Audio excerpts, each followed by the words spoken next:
This will be a day long remembered. Now I am the master. Welcome to another episode of Legends and Theories. And welcome to my video looking at the first part of the summer wave for 2025, and this is definitely going to be interesting to look at. There was a bunch of crazy sets that were revealed just a few days ago, and one of them, at least at the time of recording, I haven't seen anyone talk about. Also, one probably has because I'm recording this like Thursday night, so I can have enough time to go and edit the May 4th video for tomorrow, so well, we'll see about that, but I'm gonna go through this fairly quickly because I still have to go and edit that and don't have too much time.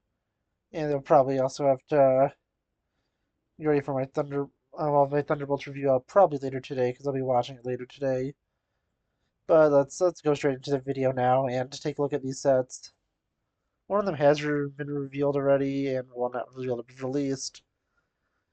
But unlike the Skeleton Crew one, which I completely missed last year, never planning on buying this set, so I definitely do want to talk about it at least. And it's this Endgame set. I just don't like it. A lot of people don't like it. Really, not much more for me to say, and some other people have said it. It has a good figure selection, but this is not worth $100. This is worth like 60 to 70 at the most. So yeah, honestly, the set, I mean, that's fine, but it could have been so much better, and it really isn't. Now, there's also this Aran Patriot set, and I mean it looks cool, but yeah, that's kind of it. It looks cool, but there's really no reason to get it. There's yeah, giant mech build, but again, it just connects to that set. Isn't a great set on its own, and really only thing worth getting in here is that new Iron Patriot. But honestly, I'm really not interested. And if I'm going to get one of the Iron Patriot figures, I'll probably get one from the Hall of Armor set. Up next is an even worse set. It's just this awful 4 plus set, which is Captain America fighting Thanos in this just really cheesy looking Infinity Gauntlet ship. They should have just made the Thanos copter and made everyone happy. But no, they did this, and to be honest, it sucks, so don't really have anything else to say about it. Up next is the Iron Man bust, and I guess it looks fine. I'm not really interested in it. I think it has a brand new Iron Man figure in it, but really, I don't care about getting it. It is cool to have a figure in it, and I hope they do this for Star Wars. But since they didn't do it for the new helmets, I'm guessing they're not. The Spider-Man one, it's also cool. I wish it was a more iconic look for him, although it's really nice to get that Iron Spider's suit from the Endgame Final Battle set I mentioned earlier in a set on its own, and this one seems like it has arm printing while the other doesn't. So yeah, honestly, this one is slightly better than that one, and I own the original Iron Spider, so I don't really need to get this at all. So I don't know, maybe I'll buy the mask at least just to have the more accurate mask. Well, that's probably it. There's also this pretty cool Iron Man 2 set. This is the coolest thing ever. No, but it's a nice $20 set. Maybe toss a Justin Hammer figure in there just to give it a little more value. Really, that's all I have to say about this. Decent set, but the value is also decent, but I just wish it had an extra figure in there of like Justin Hammer, which would have just been a fun figure to have. And now there's this really cool looking McQuinn Jet set. I mean, it looks cool, but I personally don't really have an interest in it. The only really thing I would want from it is the Quicksilver figure, but besides that, I like the version of the McQuinn Jet I have. I prefer the Shield version, and yeah, it's a decent set. It's just something I have no personal interest in. Then we have one of the craziest sets, which is the Spider-Man 2 train scene. And honestly, it's just really cool. You get some awesome figures, including J. Jonah Jameson and Aunt May, who really shouldn't be in the set because they're never really in the scene, but still are cool figures. You also get a really awesome new Doc Ock with just awesome looking arms and an incredible looking Peter Parker, which I think from the pictures I've seen, he also has an exclusive torso print and a brand new head, and this honestly just looks really, really cool. So that's something I do want to get eventually. It's just something I'm not going to be buying immediately, but still, it looks really, really cool, and this is an eventual buy for me. The Peter Parker's apartment set, it's really cool. I don't know if I'll get this. It would look nice to go and set up with some of the other kind of modular like buildings they have. Not the, full on modulars because this is a very different scale, although technically it could fit by them. I was thinking of setting like a little city area up and using some of the sets like Avengers Tower and the original Sanctum. But yeah, honestly, it's a cool set. I don't know if I will get this. I think it looks pretty cool and has a cool figure selection. It also has the first ever version of MJ in a while. I think the last one was in one of the first ever waves of Marvel superhero sets. But yeah, some cool figures like the Hobgoblin looks really cool, and Anti-Venom is cool, though he's from a set from earlier this year, but I'm just no real interest in getting it.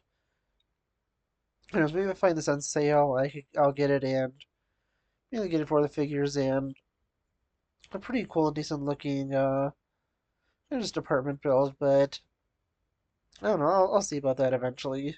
And then there's one I honestly really do want to get because it just looks really, really awesome, which is the Oscorp set. And one complaint I have with it is I wish that I kind of got rid of that side building, moved the jewelry store over there, and instead they went and fully made Oscorp another like level or two higher. I think that would have looked just so much cooler and gave it even more room and made it look more like a skyscraper because this is barely taller than an average building in here.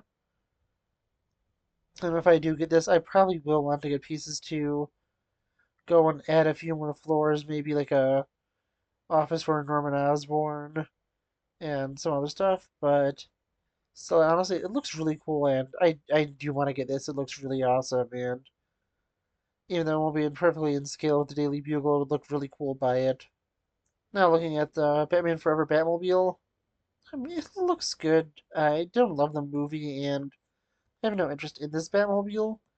Do know someone who will be getting it, so I mean, it'll be cool for me to see in person, but really, I personally have no interest in it. Now, looking at this year's Star Wars Advent Calendar, something I didn't expect to see, it's such a weird one. I feel like it's both really good in some ways and really bad in others.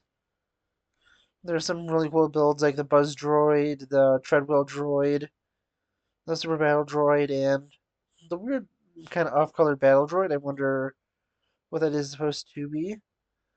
There's also some random builds in there. Weird one with that kind of different version of Probe Droid. I wonder if this is based off of Rebuild the Galaxy. Kind of the Snowman BB-8 is cool, and the Jawa with the holiday sweater. I mean, it's fun, but I wish it was someone else. I like that alternate color mouse droid, and getting I believe it's R7 from the Ahsoka's fighter from earlier this year is also cool. But oh, there's also a BD droid in this and a Babu Freak. Those are both also kind of cool to have. But besides that, honestly, this one is it's okay. It's definitely not one of the best ones. And after having such an amazing advent calendar last year, this one just is just a really major disappointment. But I mean, it's decent, but nowhere as amazing as last year's. And the final set to look at is this amazing K2SO build. Head maybe isn't perfect, but still captures it pretty well. It looks just amazing, intimidating, and honestly something I really do want to get. It's gonna look great by some of the other buildable droids I have. And honestly, I just really, really like the design of it. He just looks awesome, and if I get him, I'll probably also have to get the C3PO one because, I mean, I'd have to have him because K2SO is way less important than C3PO. So, we'll see, but I definitely do want to get it, and honestly, he just looks really, really cool. And, well, three more sets were revealed in the time in between me going and finishing recording this video, and I caught it just enough time before it went live, so let's go take a look at those sets.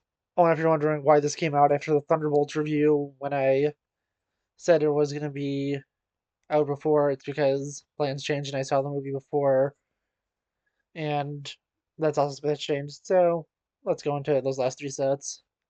And first, there's the Darth Maul mech, and honestly, it looks cool. I'm probably going to get this just for that Darth Maul figure. It's a new version of the Season 7 one, and probably will also be the one that they release next year for the Shadow Lord sets. But yeah, honestly, it looks cool, and honestly, I do want to get it. It's gonna be a decent set to have, and will look cool next to the Luke and Vader one. But yeah, specifically, I'm getting this for the Darth Maul minifigure in this. Up next is the Night Trooper Battle Pack, and despite the fact that this is a little overpriced, it's a pretty cool one. You get just three really cool new troopers, two Death Troopers, and a new Night Trooper with a new helmet. Then you get the same Night Trooper from the set from last year. And yeah, this is just a cool set to get some new figures in it, and they all look pretty cool. But of these three newer ones, there's one here that is easily the best, and one that is basically a guarantee for a day one purchase for me. And then this is Plo Koon Starfighter Microfighter, and it just looks amazing, as I said, specifically for the Plo Koon figure and the updated head print for his droid. So if you do own the original version of the set like me, you could swap the droid heads out, and you could have a more detailed looking of Plo's droid. I do kind of wish that this includes the full body for the droid. And who knows, maybe it's something that isn't shown in the set's images, but I highly doubt it. So yeah, at least with this, I'll be able to have a body for this, and it'll look a lot better than the older design that was used. And then obviously the Plo Koon figure is amazing. That helmet, that head mold just looks amazing, and I feel like we're gonna get another version of this set because there is a new droid head print and this brand new Plo Koon figure, and there's no way that head mold's only being used for this single microfighter set. But yeah, as I said, this is a really cool looking set, and I want to know what you think. Please let me know in the comments, and I'll see you on the next episode of Legends and Theories. Thank you for watching this episode of Legends and Theories.